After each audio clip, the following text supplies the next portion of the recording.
right, we are accepting calls this hour from time travelers only. If you have traveled in time, or you are presently a traveler to this time, then we want to hear from you. Otherwise, the phone lines are closed, but for that group, they are certainly open. With that in mind, top of the morning to you on the wild card line. You are on the air. Hello. Hello.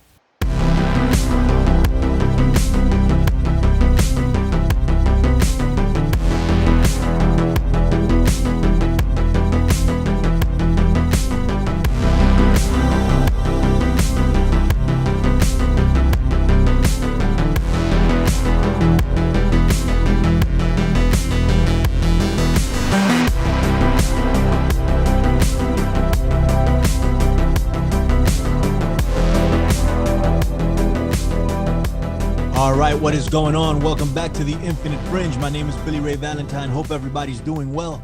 Greetings, blessings. I hope everybody is chilling, taking it easy, and keeping your eyes wide open and your ears wide open. Ladies and gents, we have a very special guest with us here today. First time making his maiden voyage here on the Infinite Fringe, Mr. Greg McCarron from The Antidote. Ladies and gents, what's going on, Greg? How you doing? Good to have you here on the Fringe for the very first time. What's up, man? I'm doing great. Thank you for having me. What's up? What's going on with you, man? What's up with you and your partner, Jeremy Rosh-Kashaw, doing your thing? You guys have been doing The Antidote for quite some time. Tell us a little bit about your show.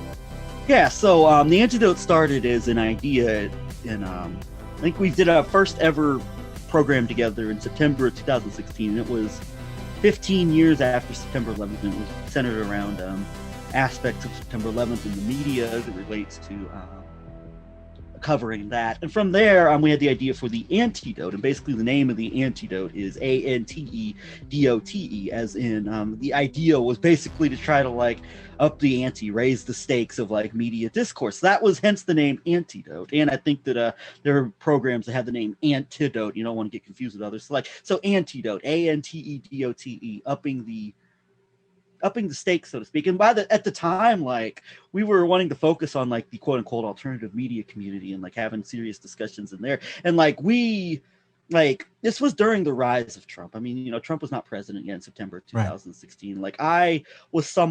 I came very close to voting for Trump in 2016. I decided at the last minute not to, though. And I don't know, but anyway, we went on a journey, and we didn't, I guess suffice to say, I've completely I've gone past a 180 in terms of I never liked the guy, I never trusted the guy, but you buy into some of the rhetoric, the way the media hates him and all this, and he's against the Clintons and the Bushes and all this stuff. He has to be doing something not so bad, right? But later on, I came to a heavy dose of reality regarding that. But with the rise of Trump and everything that was going on, I think in September of 2016, I didn't know just how what kind of a quest this would be ultimately in terms of covering the dynamics surrounding what I see is just massive misinformation, disinformation everywhere you turn in the quote unquote alternative media regarding Trump. And then of course that says nothing about how the media that's supposed to hate him so much has propped him up and covered for him all this time. Right, and so, I think our goal, and we've altered in some ways, particularly the messaging and just in terms of what we're covering, but I guess we would call ourselves we're pretty deep politics. Jeremy Roth-Kushel likes to use the term radical middle to describe, what we're doing or politically where we may or may not stand in terms of the antidote. And so at this point, I'm still holding true to that as far as the idea of just raising the stakes of conversation, however you want to put it. But lately we've been doing a lot of deep dives into started a deep core room where we're reading from texts and breaking texts down and discussing them, and so I guess at this point we're just there's a lot of emphasis on reading in terms of reading of text on our programs, and sometimes we'll just do live stream just long form conversations and discussions on various topics. But you guys can and we'll reiterate this at the end, but we have our YouTube channel, The Antidote. We also have a Patreon channel, the same, Antidote, ANTEDOTE. So that's what the idea was, coming with this idea of wanting to quote unquote raise the stakes of your media conversation, to up the ante, so to speak. So That's a dope story, right? I wasn't aware of it. Very cool. I like that a lot. And for some reason, your path and my path seem to mirror each other a lot. And because it's the same thing for me. I mean, I didn't really come too close to voting for Trump, but I considered it for a hot second. I was like, maybe this is the way to go. I'm like, man, and I've said this before, especially when he brought out all those women that Bill Clinton allegedly raped during the debates. I was like, oh man, this guy might be the real deal. Knowing that I was never a fan of him, and that I didn't think much of him, but at that point, it was Hillary Clinton, and I'm like, oh man, and it's part of a bigger puzzle, right? The demonization of Hillary Clinton, while she is a horrible human being, as far as I'm concerned. And if you disagree, feel free to tell me. It feels like we were set up for something with this, with the roots of with the Pizzagate and all this other stuff, and it was all centered around Hillary Clinton. This is before Donald Trump was president of the United States, and some of that even before he ran. I don't know. Correct me if I'm wrong. But I think that's where the root of this. I mean, Hillary Clinton has been at the root of so many things that we just cannot prove. She's a detestable human being, in my opinion. But is she really drinking the blood of babies and all this other stuff? That I mean, come on, you can't even prove that if you wanted to, and it's highly unlikely. Anyway, tell me something about it. What do you think? I could not agree with you more. And that was the whole bringing the accusers to the debate, sitting them in the front row. That seems to me like it was that was Cambridge Analytica deep dirty trick operators doing that. I think Steve Bannon talked about it. This was just around the time of the whole Access Hollywood tape and all that, and which really honestly helped Trump. I mean, with all the dirt that's out there about Trump, that actually helped him, because it just reiterated the idea that there's a massive media conspiracy against him. It really wasn't all that bad, He was just talking about locker room talk or whatever. And obviously the truth about Trump is much, much worse than that audio. It seemed to be a kind of a cover running for him, honestly. But and basically, Steve Bannon said that was an idea given to him by Aaron Klein, who was the head of the Breitbart Jerusalem branch, who now works, I believe, in communications for Benjamin Netanyahu. Now he's an American-born who rose to some level of prominence. His rise was at WorldNet Daily, writing books about terrorism and everything's a Muslim plot, basically. And he went to Breitbart.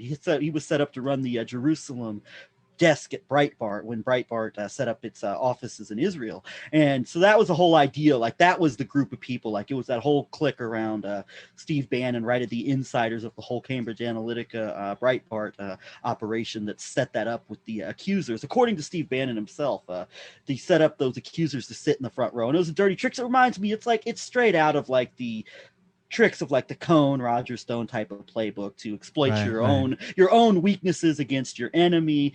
And you look at the nature of the 2016 election. I absolutely agree with what you said about Clinton and all that. And that's why so many people got behind Trump, is precisely because Clinton was so detestable. I mean, the Democratic, the corrupt Democratic establishment, we could talk about this. The corrupt bipartisan political establishment got us into the mess that led to Trump. I mean, through so many, and that's still a conversation that we still need to have on a large scale. But the stuff that was being put out there, everything from, Hillary Clinton's having these health fits and she might be dying soon. Could be using a body double. Remember, I think that was Mike Cernovich and Jack Posobiec's claim to fame was Hillary Clinton is dying, right? Yeah. That becomes Pizzagate, and the idea that the Clintons and the Podestas are running a child trafficking ring out of the basement of a pizza parlor, which leads then to what became known as Pedogate and QAnon. This whole idea of Trump is the hero who's fighting against all these people who literally worship Satan, who are literally torturing and murdering children, and there's 3 decades plus of anti-Clinton sentiments that are out there, going back to frequent InfoWars guest during the lead up to the 2016 election, Larry Nichols, and I remember the Clinton Chronicles. Yeah, the Clinton Chronicles, which was, I believe, was actually given out in massive numbers by people like Jerry Falwell and others, as far as the mass distribution of it. And so there's been this network in place, like against the Clintons. And by the way, that's a really interesting conversation, like the nature of the Clintons and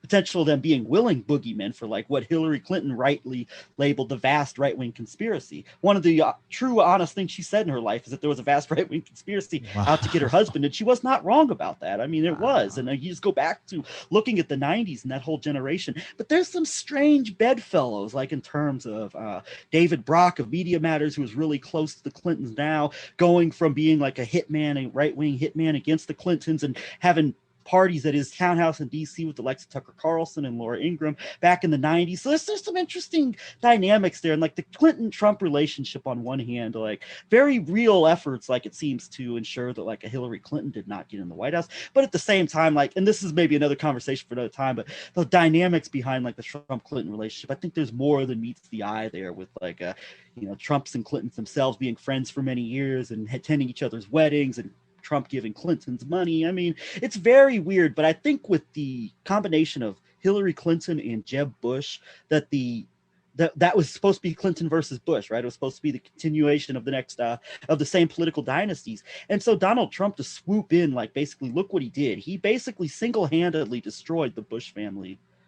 He destroyed the Bush political dynasty by the way he handled Jeb Bush during the Republican primary. I mean, Agreed. And like people that bought street cred for Trump. I mean, look, he's exposing the Bushes. He's even thinking about he's going to find out who really knocked those towers down. He's blaming Jeb Bush for the Iraq War. Your brother destroyed this country with this war. And then he went after the Clintons. It's not hard to go after these people because the corruption in the history of the scandals is very real, but then it was weaponized, like with the Clintons, like things you can't possibly begin to prove about, like, allegations against Hillary Clinton. And even then the dirtying up of the sexual stuff, which Donald Trump himself is very much involved in, like even the Katie Johnson claims, which got zero traction in the media. And anything and everything's allowed to be put out there about the Clintons, true and untrue. Remember, the source, it was, I believe it was Roger Stone who was ensuring people that, Trump had never been affiliated with Jeffrey Epstein. He'd never been on the flights and all that. Meanwhile, like everybody focused on the flights, when meanwhile there's this claim by a then 13-year-old that a rape took place in a New York townhouse that was, I believe, connected to Leslie Wexner with Trump and Epstein. Whether or not it's true, it's like, still like, we don't know. But the fact that never, ever covered in the media, I mean, it's like, and meanwhile, every and any conspiracy possible against the Clintons is just allowed to thrive and prosper and get all this fanfare. I mean, it's just, so it seems to me that like the setting was there all along for like a guy like a Donald Trump to come in and basically take advantage of like the growing anti-establishment, the anger towards the political establishment of both parties, and thrive on that and capitalize off of that. But at the time, like, I didn't see it. It wasn't until after Donald Trump was actually elected and inaugurated that I really saw this operation for what it was. But it seems that, you had Clinton and Bush, the dynasties were going to be going at it. And with the benefit of hindsight now, it's like so obvious that like that just was not going to be doable in 2016. And so, the Republican establishment, the whole Mercer, Cambridge Analytica wing that really were the kingmakers in the 2016 election, along with some very real foreign interference. I mean, from multiple foreign entities. It's not all a hoax, as like the people like to say, like, Russiagate's just a hoax. No, it's not. It's much bigger than just Russiagate, though. But that whole gang tried to throw their weight behind Ted Cruz. They realized that people aren't going to support this guy en masse for presidential. And so finally, like, the choice was made, like, it's going to be Donald Trump, and like Trump versus Clinton. And with the benefit of hindsight, it's very obvious that like that Trump, like, that it should have been seen what was going to happen. But I think it took a lot of people, like a lot of people still haven't seen it. But for guys like us, I mean, it probably took us a bit longer than we needed to like really understand what was really going on with that. And it wasn't all it was cracked up to be. And Clinton, I look at it at this point like she was almost like the designated loser, basically, in terms of like so anyway, all right, that was my take on that. Like Clinton was almost set up to be like the designated loser to a Trump. So right, no, man, you're absolutely right. And at the end of the day, right, hindsight is 2020. I knew something was up with Trump, but I had no idea really what it was, right? Like what the Well, what the play was. a lot of people thought Trump was just the guy who was going. They thought Trump was the designated loser, like he was going to be the guy to like Take the he was fall going. for Hillary, Yes, right? yes, exactly. It was the other way around, I think. I think you're absolutely right. But what's really see, this is man, I don't want to whatever. Just I'm gonna say this, and people can just take it for what they want to take it. This is real conspiracy talk going on right now, the real deal, right? Because ultimately, we're trying to get to the root of these things, right? And how we were set up, because I believe we were set up. And you mentioned Cambridge. You mentioned them as the kingmakers here. I don't know if you know the answer to this question, and I don't know if anybody does, to be honest. But I am open to your speculations. I want to know, right, what you're feeling and what you're thinking. Hillary Clinton has, like you said, the Clintons in general were, even though they gave a lot of ammunition for people to shoot at them. Let's put that there, okay? They are not good people, in my opinion. But, almost far back as the Clinton Chronicles and Larry Nichols, I remember that. It was all over the place. And Larry Nichols was on InfoWars all the time. Now knowing what we know about InfoWars. She's a demon. She won't turn her head 180 degrees to say she believes in God. I can't do that. Her and Obama, they reek of the smell of sulfur, Alex. You're absolutely, that was spot on, bro. That was dope. I spoke to Larry Nichols once. He gave his number out on air. And he was like, call me and I'll tell you the truth and all. You do it a lot better. I'm not even going to try.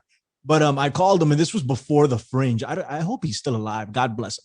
I heard he passed away. Yeah. I don't wish any ill will on him. I just, right. It's like, he was very sick. He was very sick. Yeah. But I believe I've heard he's passed away. I haven't confirmed it. Yeah, I heard he passed away last summer. Right. I'd be surprised, actually, if he was still alive, because he was so sick, so God bless him, ultimately. But at the end of the day, right, we have to look at how far back this goes and why the Clintons were demonized to the level that they were leading up to this moment, leading up to the 2016 election.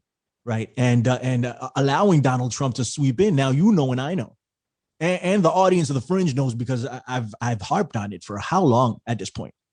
Cambridge Analytica gave this dude a script. And by this dude, I mean Donald Trump. They told him exactly what to say. They told him to do the lock her up thing.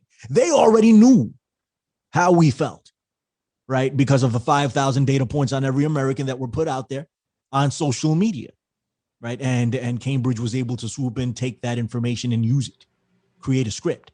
How far do you think this goes? Am I reaching here? Because I know we can trace it back to Pizzagate. Right, we can go that far, and what happened with the DNC and the hacked emails and all that other stuff, and then Pizzagate came, Pedogate, and then QAnon after that, right? But does it go further back than that, or did they just capitalize on that? And if so, why were they so hell bent on demonizing the Clintons as bad as they did?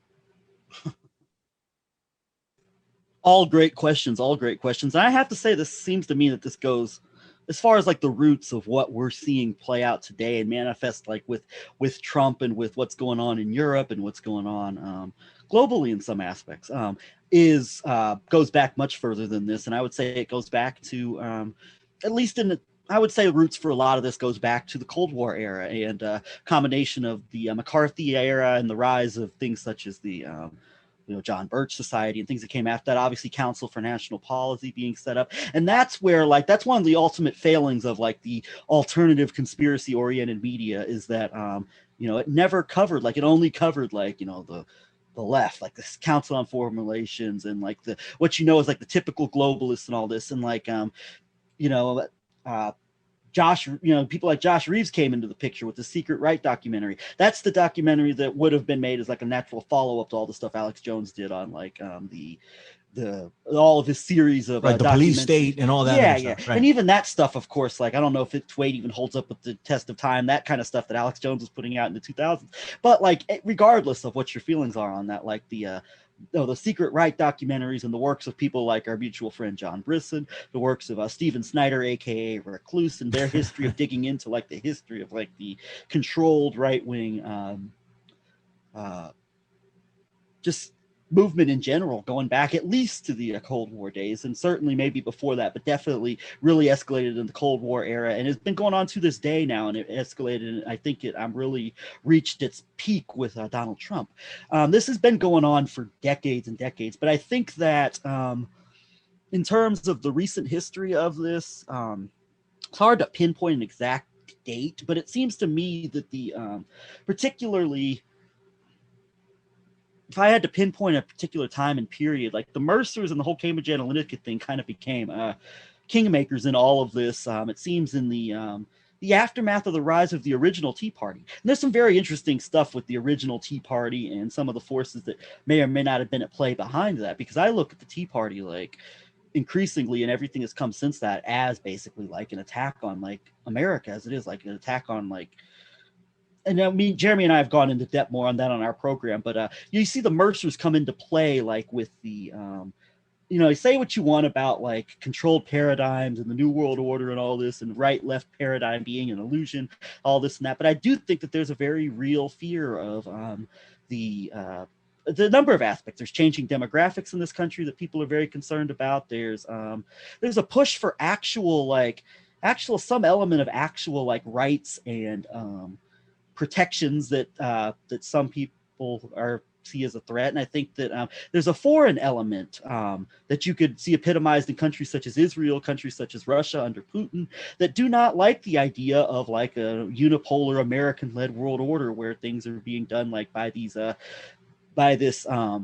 false, ultimately maybe false, but like this idea of like the illusion of like of human rights and democracy and all this. And so there's a lot of factors at play that I think led to, in terms of the Mercers become kingmakers in all this. It seems like post 2012 election, first during the original Tea Party 2011 or so, you have tens of millions of dollars pumped in prior to the 2012 election. I believe in 2011, months before Andrew Breitbart's death, actually. And I don't know if there's anything behind Breitbart's death, but months before his death, there's this infusion of money put into Breitbart. And then this Cambridge Analytica operation picks up, and it basically carries out like a psych warfare. I think it's been to the levels that we haven't seen before. And that's saying something with all of like the history of media propaganda through like Mockingbird and the infiltration into the media, but nothing to this scale in terms of like what was done on a digital level. And so I think to answer this, I'm saying a mouthful here, but the roots of this go back a good 60, 70 years, but culminating in recent years with, I think there's a long-term domestic play in here to transform America in terms of like the dictates of organizations such as the Council for National Policy. And then you have this very real foreign element that is not you don't want to get into talking about like threats and all this to like America, because then you start to sound like you're some neocon or something. That's where a lot of like the Russiagate people like, oh, if you talk about Russia, then you're just a neocon that wants to go to war with Russia. When in reality, there are very real foreign threats that are looking to take advantage of our issues. And so you have like this meshing, this coming together. Donald Trump is like this coming together of the long-term domestic elements that have been in play with like the Council for National Policy and the dynamics that are going on the right, along with this very real, very hostile foreign element that is represented by the governments of countries such as Russia, such as Israel, and their own reasons for like not wanting a liberal American world order for all of the issues and concerns that there are with that. And that's precisely what Donald Trump rose to power off the back of, was the corruption of that political establishment for all the ills and flaws of that. Like, this crew does not want things like that. And so, I mean, the Clintons become the epitome of this political establishment that these people, I think, ultimately want to destroy. Same goes with the Bidens. And so it's that'd be my answer, basically, is that I said a mouthful there. I hope people were able to keep up with that. We can always hit the rewind button. We're good, right? It's a recorded podcast. But that was fantastic. Are you sure that you and I weren't split at birth at some point? Oh, man, I'd have to check the records. You anywhere near Kansas City, Missouri in 1988? I don't know, man. I was too young to know. There you go. I'm 30. Yeah, I was born in 88 myself. So. Dope, man. It's very possible that we were split at birth, man. There's a lot of things that we agree on. Ultimately, man, I think the culmination of the whole deal was January 6th, man. Unfortunately, that's when everything, the full mind control, because we were under a spell. We still are, and by I mean us as well. I don't think while we want to see things, or we think we see things, we may not. I'm not Xing myself out of this equation at any point right now. I want to be fully involved, and I want people to know that I am also under a spell here, at least the way I feel. But I mean, damn it. You couldn't have told it any better. It was like the culmination of Game of Thrones, or the culmination of Lord of the Rings or something. The entire story, right? From even if we go beyond, we can have the prequel, right? If we go beyond the DNC hacks and Pizzagate, right? And then we can have the culmination on January 6th. And that, I think, was the crowning moment for the kingmakers and the queen makers. There was the crowning moment for them, because they got to see the product of their work, really just how mind controlled people were. This is my opinion. If you have something different, I'm going to throw it to you in a second, and feel free to disagree with me. But I think through mental manipulation, through mind warfare, fourth generation warfare, I think they were able to get people to think that they were thinking for themselves when they were going into that Capitol building. And I know there's a lot of things that happened that people were let in. There's a lot of things at play here. There's a lot of layers to the onion, but they got so many people there to believe that they were actually going to take back America, that they were going to cause a revolution, on behalf of those who loved their country, the patriots, right? The patriot became a thing. Everybody was a patriot, and that straight out of Cambridge Analytica too. That word, when they would set up little patriot meetings, and they were all co-opted by Cambridge from the beginning. So what do you think of that? What do you think happened in January 6th? Do you think it was the crowning moment for these people? Because in all actuality, it showed the degree of mind control on both sides, on just America in general and around the world, because so many people were so, invested in it. They wanted it. It was like almost a spiritual thing for some people. Tell me about it. What do you think?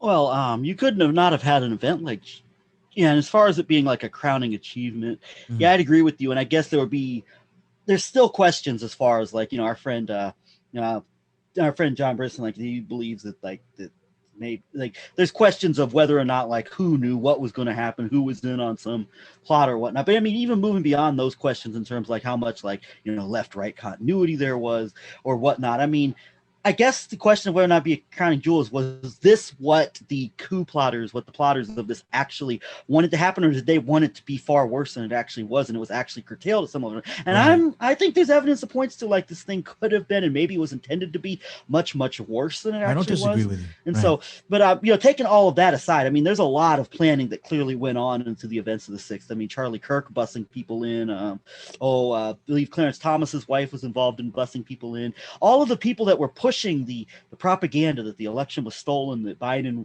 that every piece of propaganda that was pushed out there by the entire, like basically right-wing media echo chamber machine almost, that the election was stolen. But we could not have had an event like the 6th. Going back to what you talked about with the prequels, you could not have had an event like January 6th without basically conditioning, under this right. idea that you're thinking for yourself, conditioning right. millions of people to believe that their enemies right. are literal like spiritual demonic evil walking among you. And so the stage was set in that like an event like the 6th could not have happened, because you can't just have like regular people coming to DC to rally for like support Donald Trump. It's not your regular, it's not even your regular Fox News listener. It's not even your regular Rush Limbaugh listener.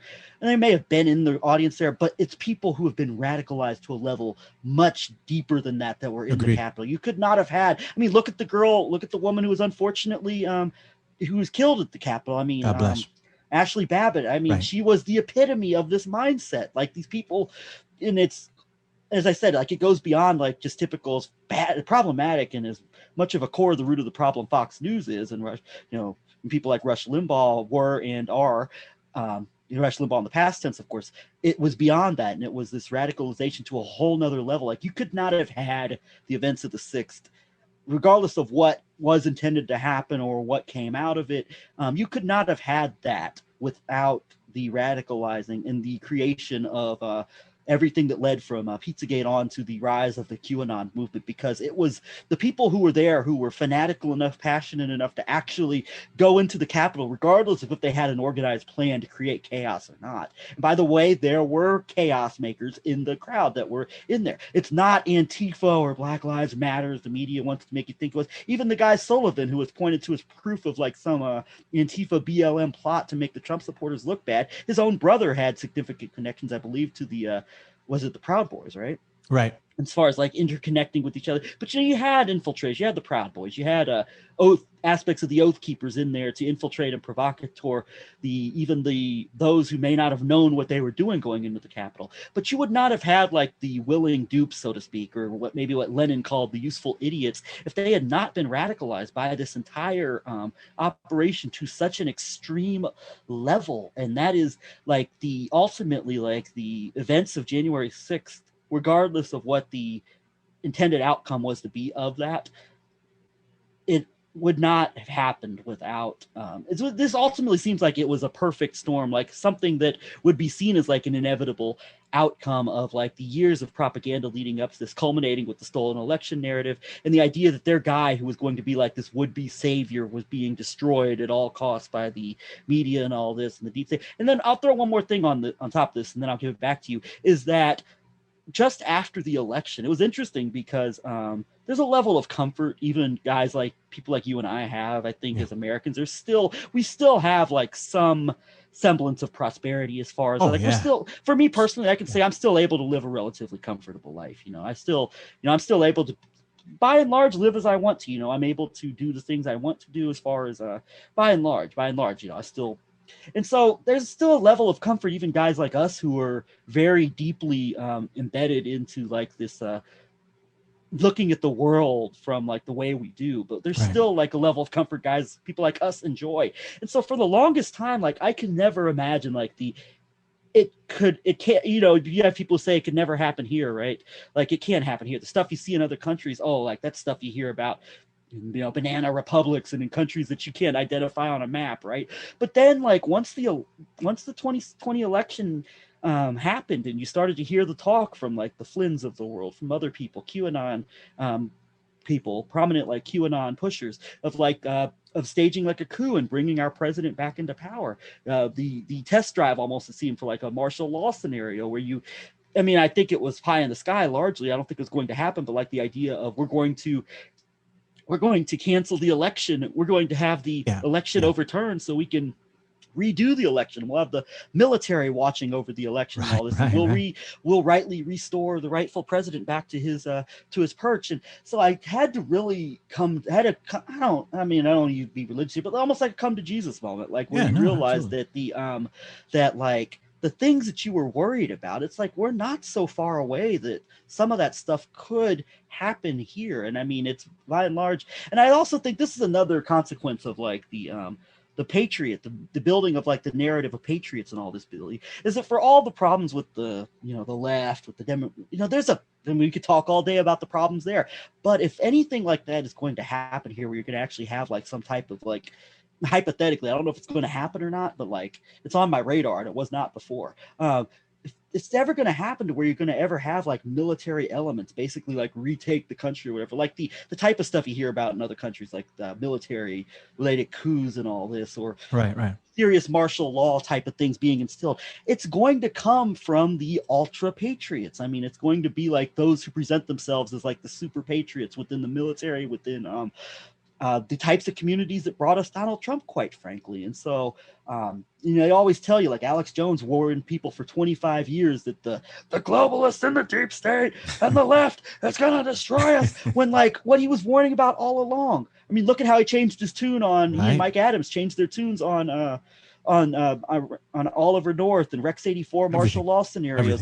They were, Reagan was saving the country from an invasion of communists from South America. And it's like, all along, like what Alex was warning about, the worst aspects of what people like Alex Jones warned us about for decades, yeah, there's some of that going on, but it's epitomized in the person that they ultimately, and the movement that they ultimately shilled the hardest for. And Right. that was the people who brought us Donald Trump. So if that scenario happens in the future, I'm convinced it's going to come from people like that. And I had to really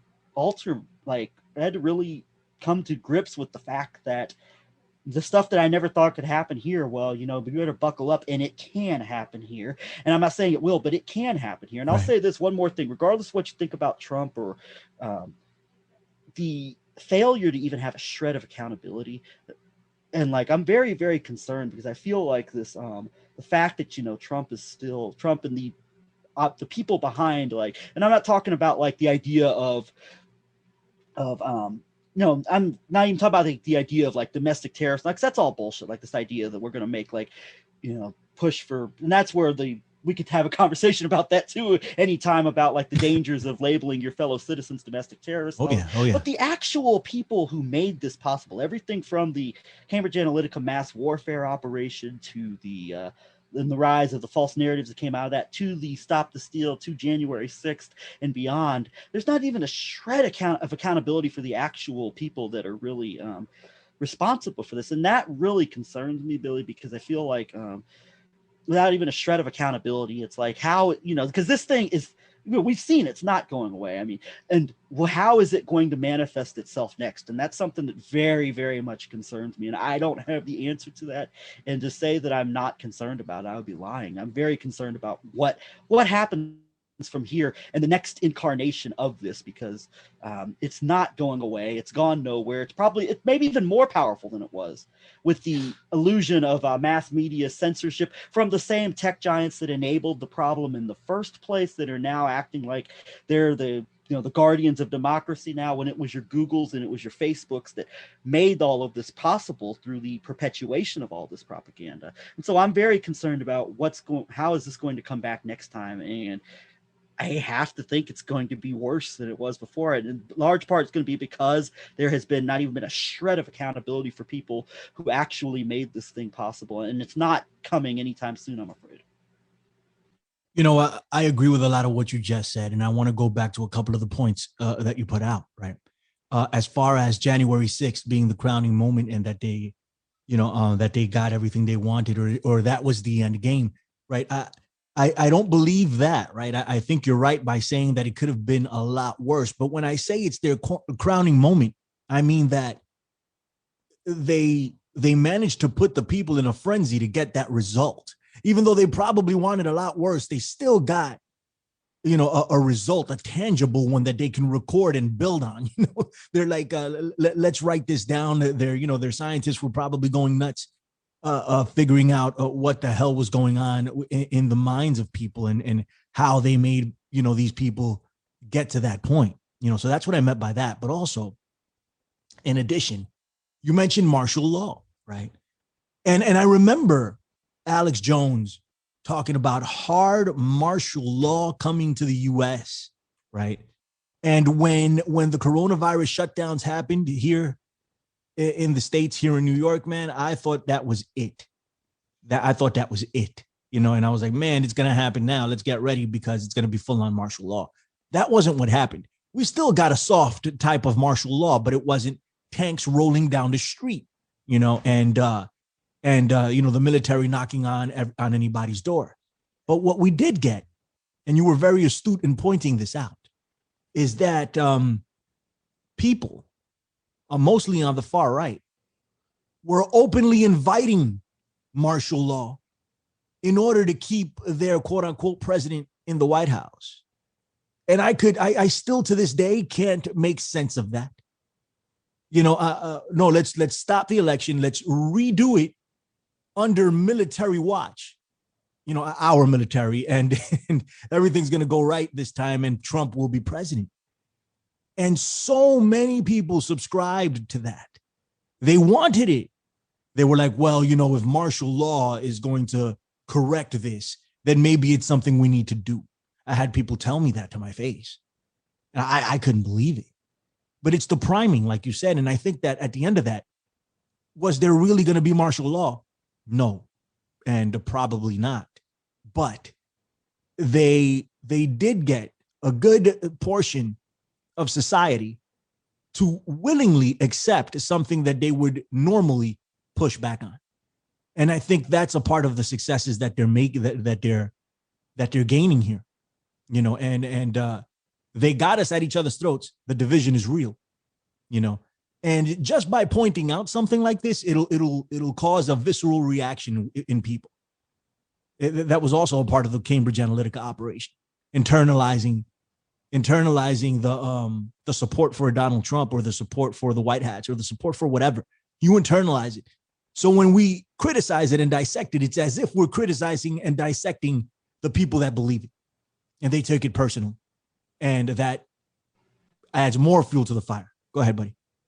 That is such a great point, and that's where a lot of people, like, because of the emotional attachment of like it's like, I noticed this with I was talking to you about this off the record. The old friend, before we started, my old friend who used to who is a conspiracy-oriented person who completely went down the QAnon rabbit hole. Right. The stuff about, like, because he believed, like, that the heroes, like the White Hats, were waging war against those who literally want to torment and murder children, right? And so there's something about this to where, like, on a mass scale, and I'm not saying this has not happened throughout our history. I mean, you go look at the aftermath of September 11th, and I shudder to think of, like, the architects of, like, the September 11th operation and its aftermath having the kind of power from the digital scale that these people have now. And many of the same people, by the way, a lot of overlap between, like, those who guarding September 11th and Trump. And by the way, we did, Jeremy Rothschild and I, back in 2018, did a 5-part series called From 9/11 to 11/9, where you can hear our thoughts on how we tried to tie together these respective operations, that being September 11th, 2001, and November 9th, 2016, the day after, the morning of November 9th, 2016, when Donald Trump was declared the winner of the presidential election. I don't want to interrupt you, but we're fleshing that out here. I saw the series, but we'll do it here for the people on the Fringe. We'll bring you guys on and give it a quick preview, like a trailer to the series. And if they want to see the series, they can go over and watch it. But yeah, absolutely, we're covering that here, if that's okay with you, sir. Go ahead. Absolutely, yeah, for sure. And so a lot of overlapping, but, like, this is stuff that, like, the architects of, like, September 11th and its aftermath, like, in terms of, like, the power, like, I shudder what they would have done with this type of power in their hands from a not just from governmental, but, like, digital and all this, and the power of the media that was not there at this time. So you saw a mass psychological, like, just complete robotic reaction to the aftermath of September 11th, coming together behind the flag and patriotism and freedom and all this, and the need to fight the enemy. But I don't think we've seen anything to the scale of, like, the emotional attachment that, like, of the appeal to emotion of you're literally going to war against, like, it's not just simply political rivals anymore. We're no longer Republicans and Democrats. We're no longer even, like, Americans with disagreements anymore. No, you're literally fighting a spiritually demonic enemy, and the emotional, like, you lose your ability to think logically when you view your opponents as literal spiritual evil.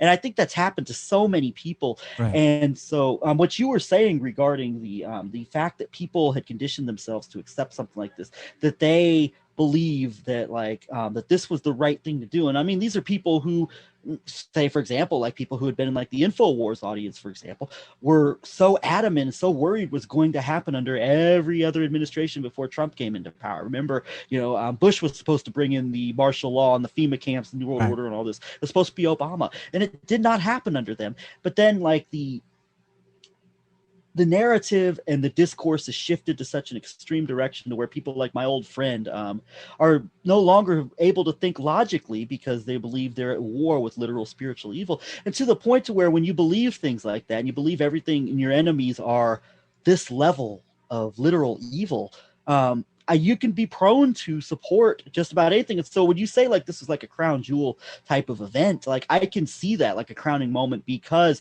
as you said, like, it showed that, like, people in this mindset, when they're gathered together, are pretty much willing to almost do just about anything if they believe it comes in the name of saving themselves, and they're going to embrace everything that they always prior to this opposed in the name of whatever justice that they perceive as coming out of it. So I definitely agree with you on that. I don't think people in these circles, unfortunately, I think they've lost their ability to logically think about things when you're in this emotional frenzy about like your enemies being this level of evil and all this. So yeah, I think you're right about this being a crowning jewel in that regard, in terms of like, yeah, this shows that these people, we've got control of these people and they can do practically whatever we want them to do, and they're willing to do some crazy and extreme things. So I guess in that regard, it is a victory. For them, yeah, absolutely, man. And you put it a lot better than I did. You were better with the words there than I was. I think you were able to simplify it a bit better than I tried to do. At the end of the day, this is what we're dealing with, and it's a sad reality, and we're still in it. Just because Trump is gone, doesn't stop anything, right? I mean, it actually they put the pedal to the metal now with Biden. Biden has a clear road to do whatever it is he wants, and all he has to do is point at Donald Trump for the rationale. So we don't want to do that again. So here's what we're going to do, and boom, and everybody will back him, or at least the people that, you know, how they divided the country like a pizza pie. The people that are blue and on the liberal side and or believed to be on that side, whatever, they're gonna side with Joe Biden on whatever, and Kamala Harris. You know, that's just gonna be the thing, and the other side is not gonna.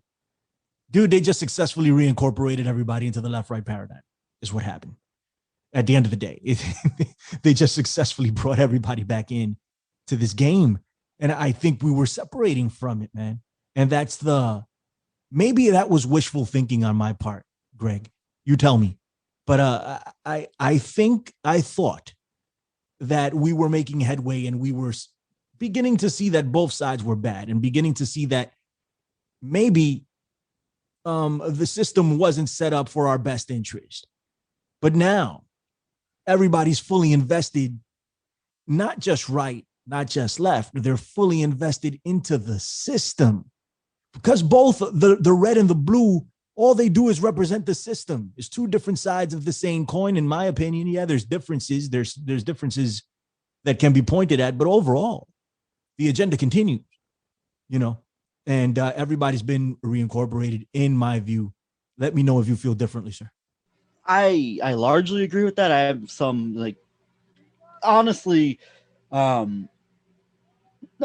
important to the bigger conversation. Like, I don't think I entirely subscribe to every aspect of, like, but I agree with the aspects of, like, what you mentioned there in terms of, like, bringing people back in. And right. I will say one area, like, where, like, Biden and Harris, I would say, like, I shudder to think about the potential of President Harris, but, like, there's no cult of personality around Joe Biden. I mean, this is agreed. I agree 100%. But in terms of, like, where you're right about this is that, like, it did bring people back into the Democratic fold, in that the 2020 election, this is where, like, the people who say, like, well, Biden couldn't possibly have won, he couldn't have had this many votes and all this and that, like, what they don't see, what they miss is that, like, this election was not a vote for Trump or Biden. It was a vote for or against Trump. You were voting for Trump, you were voting against Trump. And a lot of people who otherwise would not like a Joe Biden, like, even, like, serious progressive-minded Democrats, they held their nose, and I think a lot of people held their nose and voted for Joe Biden, and that explains things.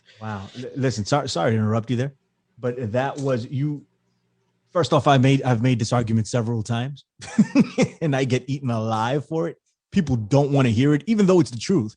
People don't want to hear it. But to the point that you just made about holding your nose, Cornel West literally said that. He's like, we're going to vote for Joe Biden, holding our nose the entire way to the polls, because we got to get rid of Trump. Then we'll figure out what's going on with Biden. This is exactly what he said. So it just, you're absolutely 100% right by saying what you said. People went to the polls and voted for Joe Biden just because they wanted Trump out. It had nothing to do with Joe Biden, nothing at all. And to the words that you said is exactly what Cornel West had to say. Go ahead. And in that regard, yeah, I think that people were brought back into what you might call the paradigm, so to speak. And this is like the and this is where I begin really balance out my concerns about like my concerns with a Biden presidency, and they're not the same concerns as I had of Trump. I don't share quite the same concerns, but obviously the concerns are there. Like I see, I look at Biden and Harris as the coming back of the same bipartisan, corrupt political power structure establishment that brought us Donald Trump. It's just the return of the old guard. Maybe turned up to a different level now in this moment. But this is where I try to balance out my concerns with like Biden presidency with my concerns with like what we still face from like Trump. Like, no, Trump has not gone away. This whole thing that made Trump is not gone away, and it's going to come back, and I fear manifest itself in an even uglier, more extreme fashion in the future. But this is where I balance that out, because as you said, like, and this is the thing that I think ultimately concerns me most with like a Biden Harris presidency and having the power back in the hands of this, is that people will get behind, like, it gives you a green light to do a lot of things that you possibly could not have done otherwise. And I think that is a big fear. Everything from like the labeling of domestic terrorist threats to bringing in like new legislations, updated, more stringent versions of the same legislations, anti-free speech legislations, attempts to really like to the massive push for making largely, I think, certainly to say that mass scale vaccines given to us by the medical establishment, there's questions surrounding them. That would be an understatement. But everything from pushes for new domestic terror laws to mandatory vaccinations to other aspects of what the potential power, I guess, that could be in the hands of people like this is one of my biggest concerns. And that's because under Trump, like the situation escalated so far to where it brought people back into the fold in terms of, I think, you mentioned the green light that it gives people like it gives a Biden presidency, and that is obviously a very serious concern. And in that regard, it's brought people back into the fold in that people will support. I don't know if there's a limit to what people will support if they see it in the name of fighting Trump or stopping Trump. So you're absolutely right in that regard. And that's probably my biggest concern, is the overreach that could come from like the response to what we just went through with the Trump presidency. So. Well, you know what? We got to have you back. And, because everything we were going to talk about went completely out the window. We started rolling and we started talking, and it was fantastic, brother. I really enjoyed this episode. I think we hit only the tip of the iceberg, but it was an important tip to expose, right? And show people how we're being manipulated, and we continue to be manipulated. And you said something. You said emotion. Emotion is the main way to manipulate. It's the ultimate way, the top way. They manipulate you via emotion. And you can't be all logic all the time. I think that's that's also flawed. Like, you can't just think with so much logic to the point, but like when your ability to critically think is just completely taken away from you because of like this emotional driven reaction to this idea and this belief that you're a warrior or you're a crusader fighting literal spiritual evil, which is what has been perpetuated to such a extreme level over the last several years. That's just a bridge too far. And what we need, like, if we want a real accountability, we would have people get on and explain, look, you've been lied, you've been hoodwinked. But of course, that would also mean the political establishment would have to basically be honest about their own crimes and all this that led to this moment. And that's not going to happen. But true accountability would be to let these people know where they've been it's where they've been misled and where they've been lied to, and how to actually reconcile with that, with the combination of what they know to be true. Millions of people don't get into QAnon because they're just completely batshit crazy. No, there's very real corruption. There's very real things that lead to that Donald Trump, people around him completely exploited. And so, there's a reason. There is a reason, so right? Real accountability would be actually would be maybe being honest and taking a look in the mirror if you actually want to save the country and actually want to save our system and not continue to destroy it yourselves for your own gain, would be to look in the mirror and acknowledge, look, we've done things wrong.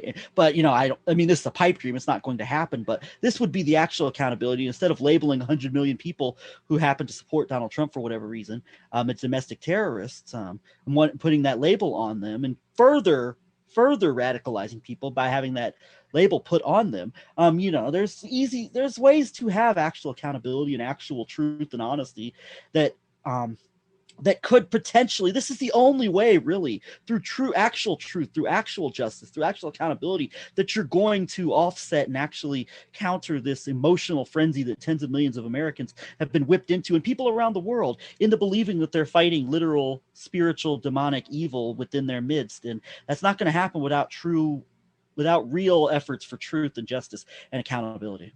Absolutely fantastic, sir. I agree 100%. I agree 100%. There is a reason why people believe what they believe. I don't want to say fully invested, but I was definitely leaning towards the whole Pizzagate thing, man, until I started figuring out that I was being worked.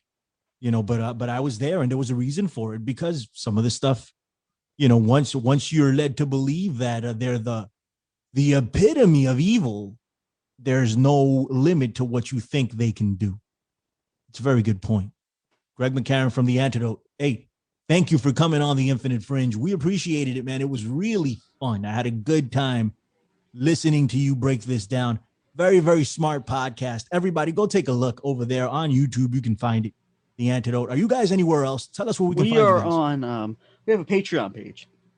Patreon.com/The Antidote. If you want to come and drop us a couple pennies a month, if people can do that if they want to. I mean, we put higher quality versions of our audio versions of our programs that we put onto YouTube, onto Patreon, and in the future, if we can grow an audience, we're looking to do some more exclusive programs to put on, like this kind of stuff you don't necessarily want to be like right out there for like the YouTube censors and all that. So you can find us on right now, YouTube and Patreon are where you can find us at. And to add on to your last point, and this will be the last thing I say, is that if people can get you to believe anything, that anything's possible, then they can also get you to pretty much do anything in response to that. So absolutely, as man. the sixth showed, and that was the point you were making with the sixth technique. So. Right. No, absolutely. That's exactly the point I was making. You just made it better than I did. My name is Billy Ray. Thank you very much. Hey, man, no, hang on. Don't hang up real quick. My name is Billy Ray Valentine. Ladies and gentlemen, thank you for tuning into The Infinite Fringe. Thank you for everything you've done in helping me get to 1 million downloads. I really appreciate it, guys. Aftermath.fm, what's going on? And everybody else. All right? Take it easy. Don't burn the place down while I'm gone. All right? Bye-bye.